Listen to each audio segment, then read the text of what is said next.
A few days with the Apple Vision Pro. This is MacVoices.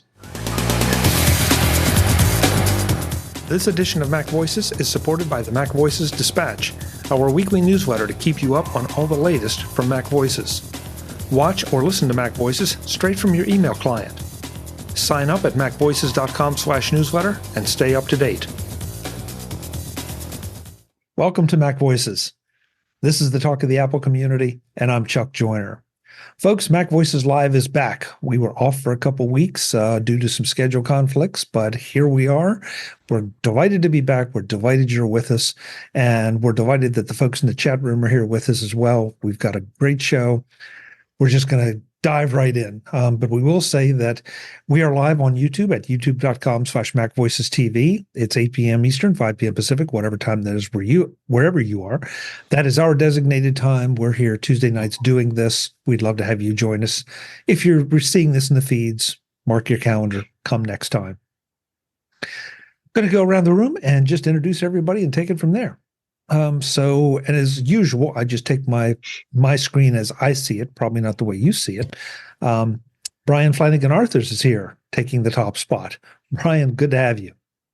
Hey, thank you so much. Glad to be here. It's been too long. It has been. It has been. Two weeks seems like forever. It just, I really missed it.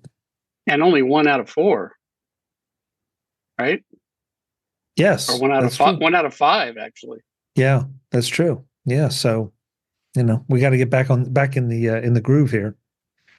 Moving over to a second slot tonight is David Ginsburg, who is looks a little different because he's coming to us from an undisclosed location. I'm not sure who he's hiding from, but David, good to have you. Good to be here. It's a pleasure. Yes, we did miss you from this last 2 weeks. So glad we're here. And I am at a hotel, and we're having a work event going on tomorrow morning, so I'm staying overnight. Sounds good. Well, that way you won't be late. Yes, exactly. I just walk down the hall. I'm in the room. Yep, there you go. There you go. Nice. A special guest tonight, we have Marty Jencius with us. If you don't know Marty, he was a presenter at MacStock this year talking about AI. He's a professor at Kent State University, and Marty, it's great to have you. Thanks so much for coming. I am really happy to be here with this group, and thanks for inviting me. We'll see if you still feel that way by the end of the evening. I'll work hard at it. Okay, well, it may be work. Eric Bolden couldn't be with us tonight, so he sent us a disembodied head. Eric, hands too. Oh, he has hands. Disembodied head and kind of weird, fadey hands that show up sometimes.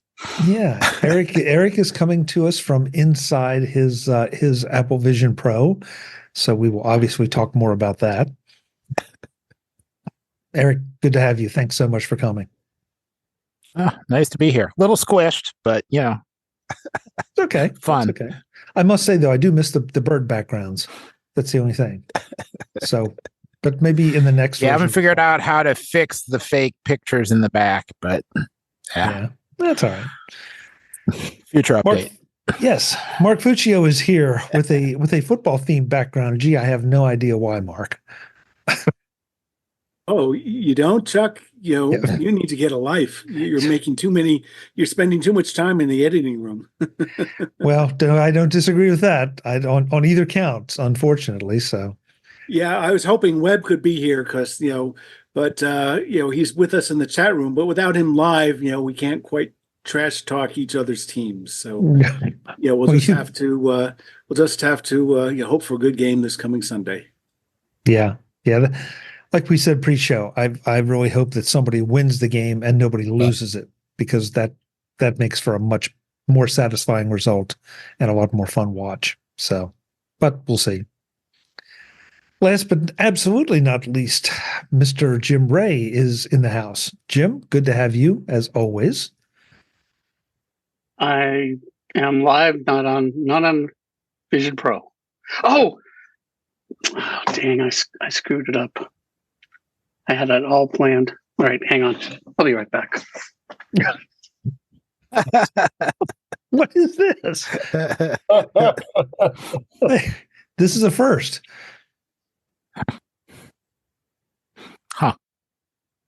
I always guys. Oh, Okay. There we go. Is I am coming from my Vision Pro, is that the budget version, Jim? and the pass-through video is just incredible. I am having trouble. I'm having some trouble installing apps. Yeah. Marty, are you still glad you came? Yeah, I am. I was going to say I can see his eyes really well through that setup. So it has 24-hour battery life, right? Not in a row. Oh, Well, in case you haven't figured it out, that's probably going to be at least our first topic and probably our main topic for this evening, because we are less than a week now from the launch of the Vision Pro, and it's out there. Obviously, Eric has one because he's coming to us from within it. Marty, you have one as well, and the rest of us have a lot of questions. So, I'll start with you, Marty. Since we're getting to see Eric's, how Eric looks, is that similar to the experience you're finding inside it, what we see, or is it a completely different thing? Well, that's what you see when you join a Teams meeting or a Zoom meeting. That's the persona. And a lot of people have been saying the persona's ugly. Why? I hate this. They don't take into consideration that they're ugly without the persona, that it's just really a true reflection. Eric, what do you think about it?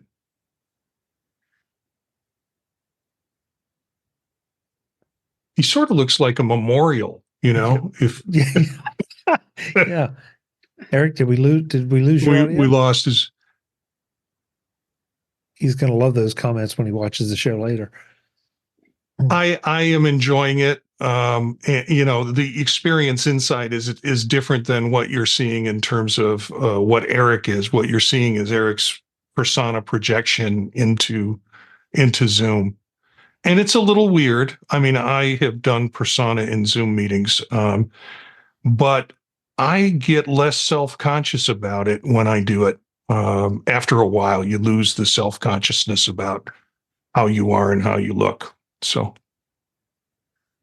well, listen, I know people they're self-conscious just using a regular webcam, and a webcam is a very accurate representation of what they really look like, and they're self-conscious. So at some point, that's why they're self-conscious. Well, yeah, maybe so, Jim. But there's okay. We have a new Eric now. Eric, can you hear it? some audio difficulties. That's okay. That's natural.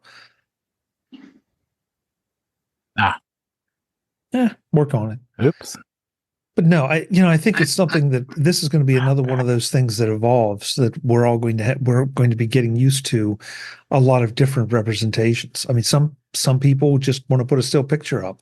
Some people don't even want to do that. And I know a lot of people that are uncomfortable with webcams. So this probably is not going to help those people because they're going to be even more conscious of the fact that they don't look like what they really look like. Yeah, people will make their own choices around boundaries that they're going to use. So maybe they'll do Zoom without the headset, so the persona doesn't come up. Maybe they'll put still pictures up on it, still pictures on it instead of trying to do live. But that's where people set their own boundaries with it. Yeah.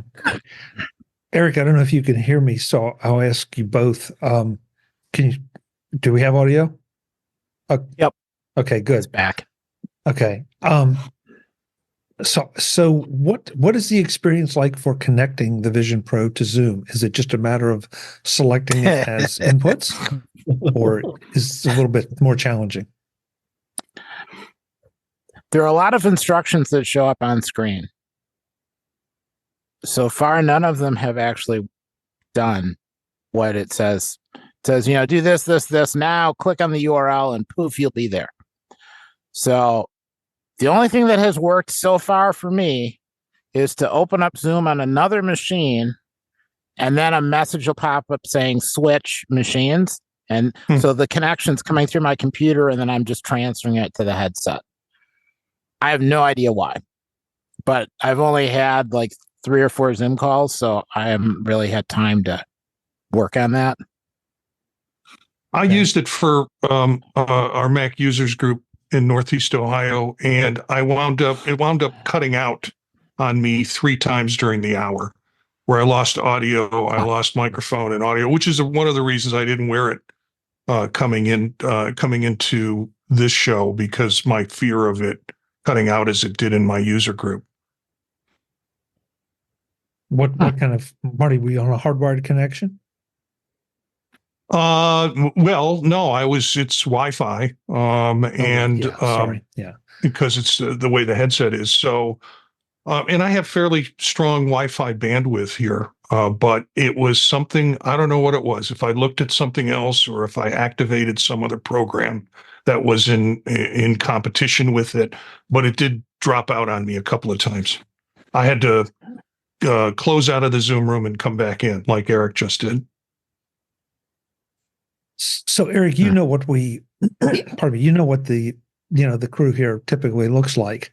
What's the experience like inside the Vision Pro? Are you seeing decent representations of us, or are you just seeing as if we were just on the video screen, in your monitor as normal?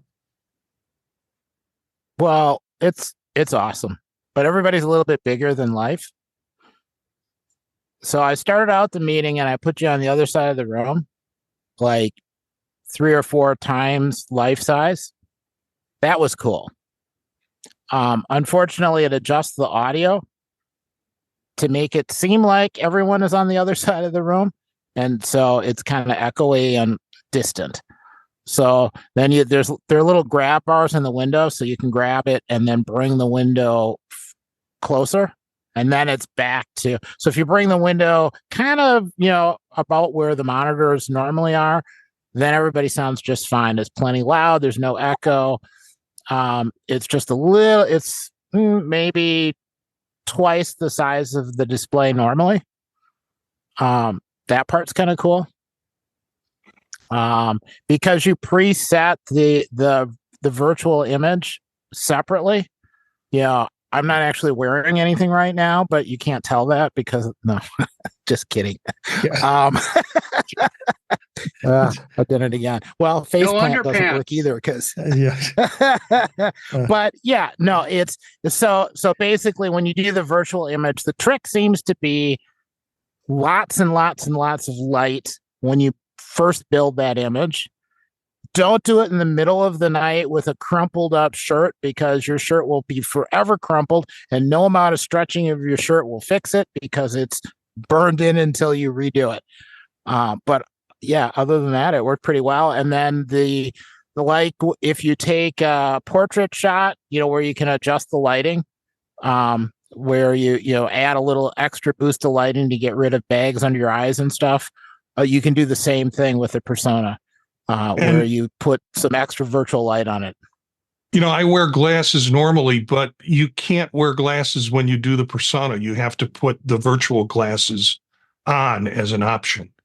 So that's one of the, and the virtual glasses just did not look good on me in terms of choices. Looked much better on Eric than they did on me. So my persona is without glasses. So that brings me to another question, and that is, did you buy the optical inserts, either one or both of you? And how is that process, and how do you find it as far as being accurate and your vision being nice and crisp and clear as a result of using them? The inserts are awesome. They're little magnetic things. They just drop in, and then it's like wearing your regular glasses. The only thing I wasn't sure about, and I didn't get an answer when I asked Apple about it. So I have a computer prescription that will, that's assuming I'm working off a display that's about 29 inches away.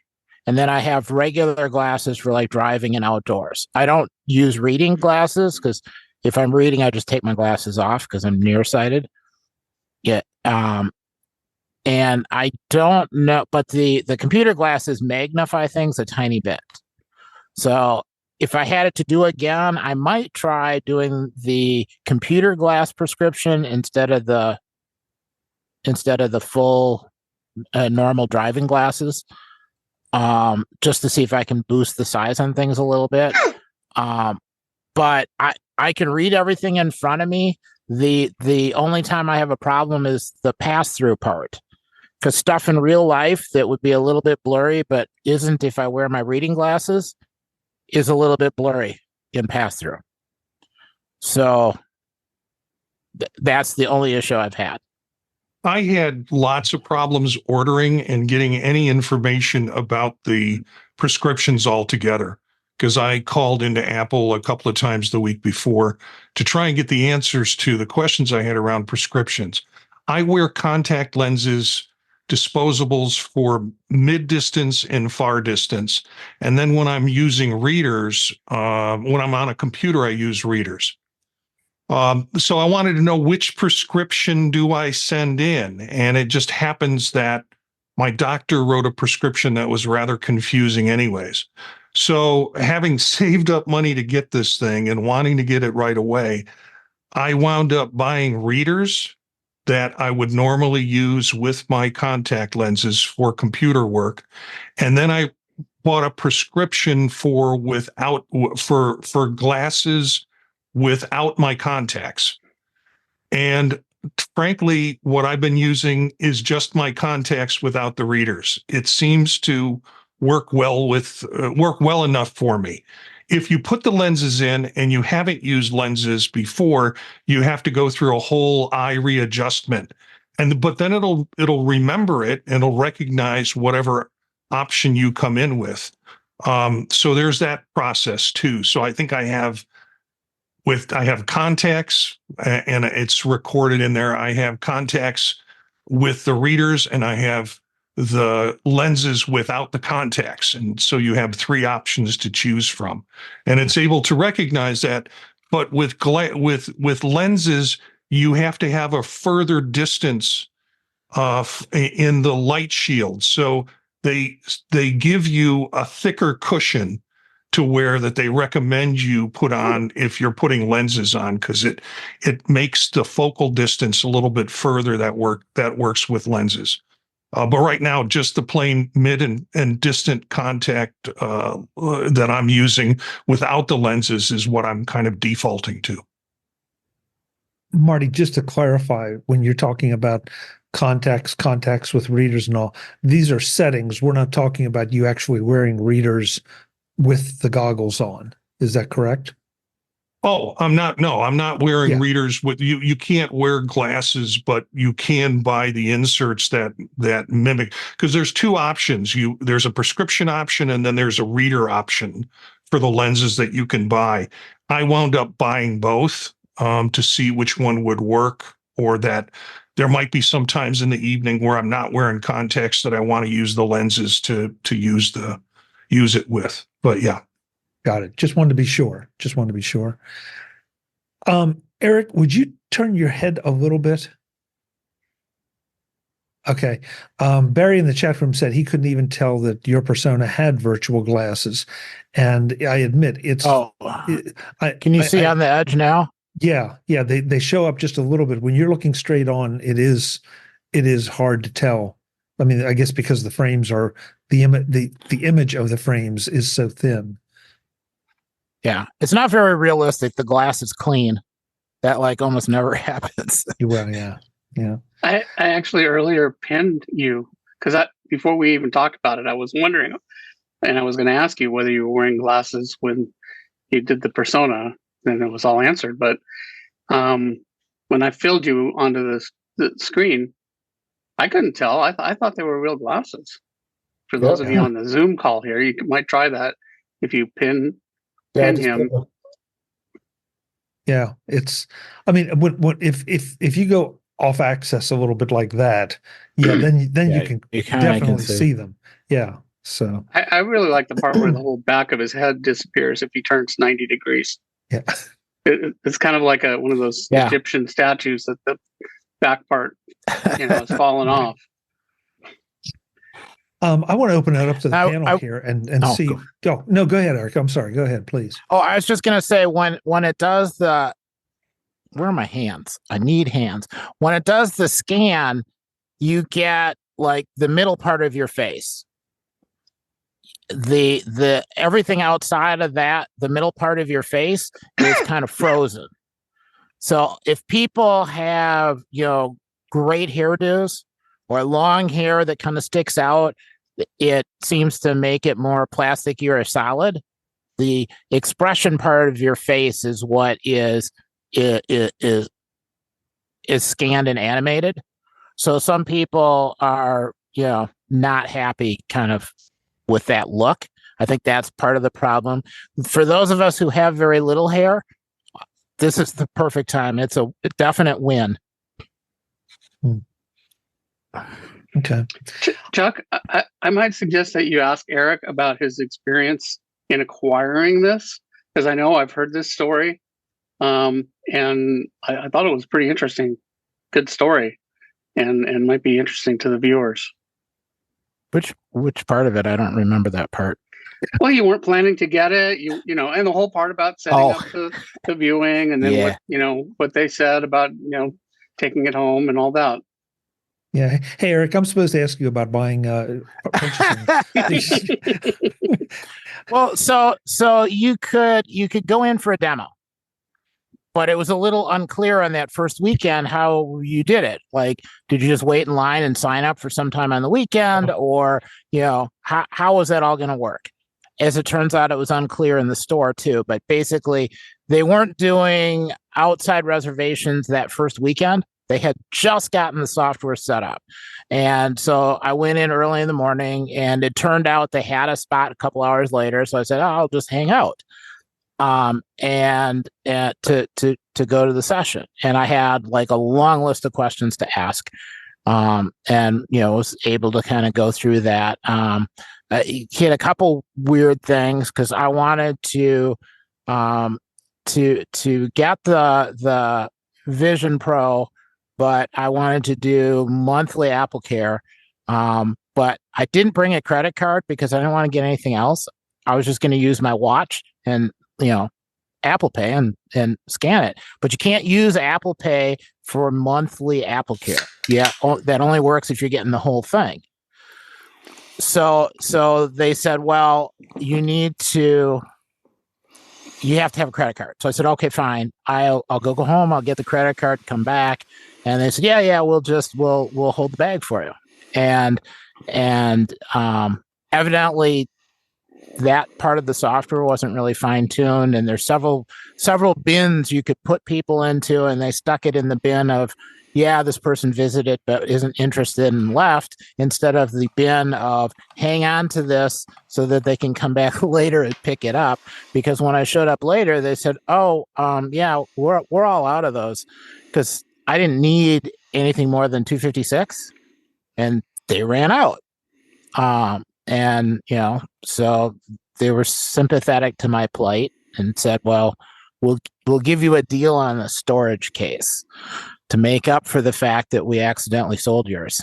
So, that worked well. And the storage case turns out to actually be useful. You need something because the lenses on the Vision Pro are scratch prone. I read somewhere that it's glass on the inside, but there's a plastic layer. It's not the other way around. So it's not likely to break if you drop it, or at least it's more resistant. However, whatever you rub over it is likely to scratch it. So you want to keep it protected. It comes with a lens cover and a cloth to clean it. And, you want to be careful of it. It's not as resilient as an iPhone. Got it. Before we go on, I want to welcome Guy Serle. He has made it into the chat, popping a can of something. I don't want to know, Guy. No, that was my healthy beads. Yeah, but I heard you doing the crack. I heard you crack something. Oh, yeah, that was my Fresca. Oh, a Fresca. Oh, okay. Yeah. Okay, sure it is. I would love to say it's a special Austrian lager that's only grown from the finest milk from yaks, but no, it's a Fresca. Well, I want to open this up to the panel and also to the chat room and ask questions of Marty and Eric, because I know we all have a lot of them. I know I have a lot, and I could just sit here and keep going, but I want to make sure everyone else gets their questions answered. So, Mark, I see a hand. I'll give you the first question. Oh, you're muted, Mark. Hate when that happens. Okay, thank you, Chuck. The question to both Marty and Eric is: imagine, going forward 3 or 4 months, initial excitement over all the stuff is behind you. What do you see about this device that you think you will be using regularly 4 months, from now? I'll start with that. I know definitely it's going to be an entertainment system for me. I'm going to be watching movies through it. It's just a tremendous experience. The 3D movies, I was watching Dune with it and the expansiveness of it. But I'm slowly working my way into trying to use it for, sitting down, putting it on, working through some email, or definitely working through some messages that have come. Checking schedule stuff, frankly, you can do on your phone, but I'm trying to put it into my workflow in terms of some productivity, or at least clearing things off my desktop, but doing it with a headset instead, because I couldn't just justify this as a really cool movie theater. I am trying to work it into some productivity process. I would like to think maybe there's some educational purpose for it, but I haven't found that yet. And like most Mac products, and particularly new products, they'll figure out what users are using it for, and then that'll be the reason for buying it. Like the watch and health and exercise wasn't intended to be that initially, but it moved into that kind of market. So that's my hope 3 months from now. Eric, how about you? If he can hear us. Oh, You dropped again. Okay. Eric's still working on it. These are live demos, folks. This is the way things really are at the moment. Okay, So, I'm back. Okay. Sorry. Did you hear Mark's question? Yes. Okay. Uses. So there's a set of things. One, this is an expensive product for being like a first version. It's like like the first version of the iPhone.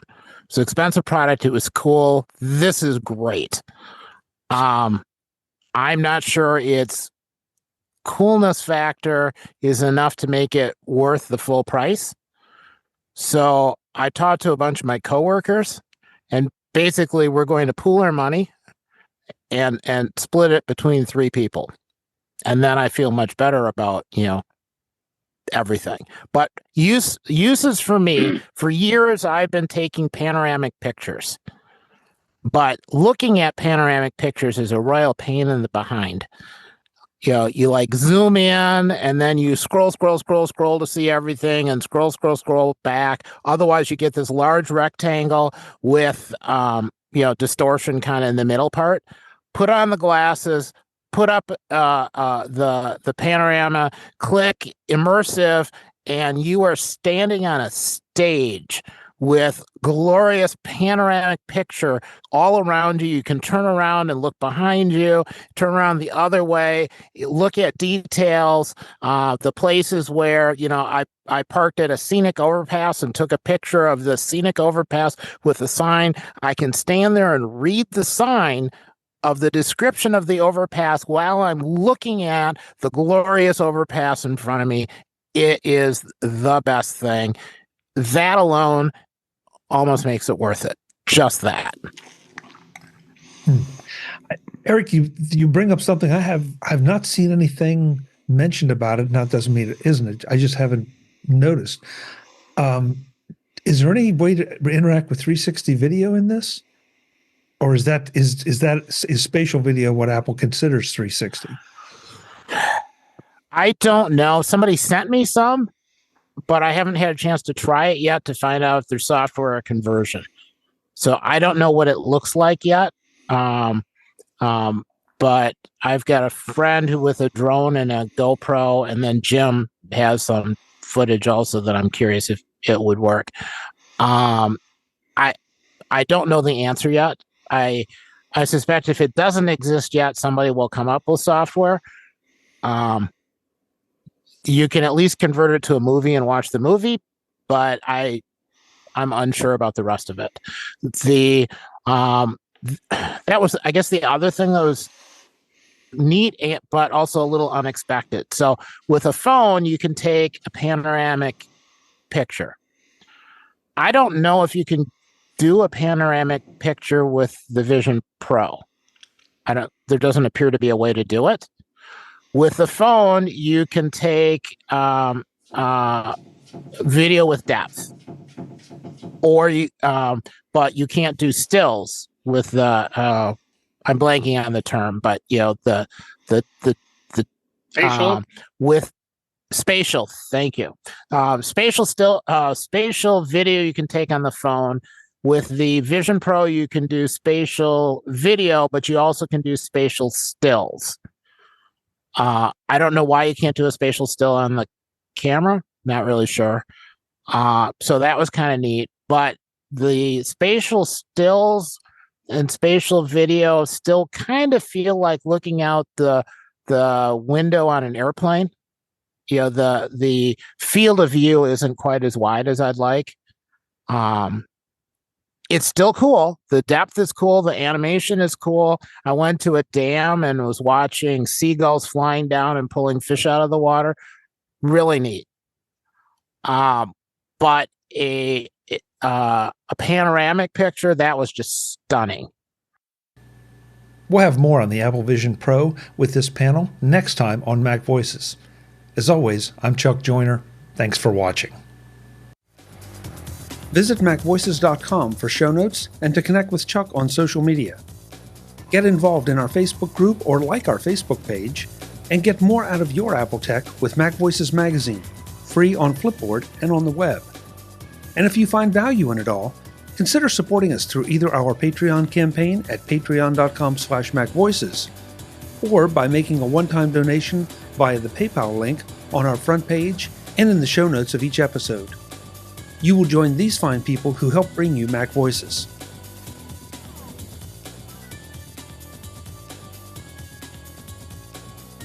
Advertising handled by Backbeat Media at backbeatmedia.com.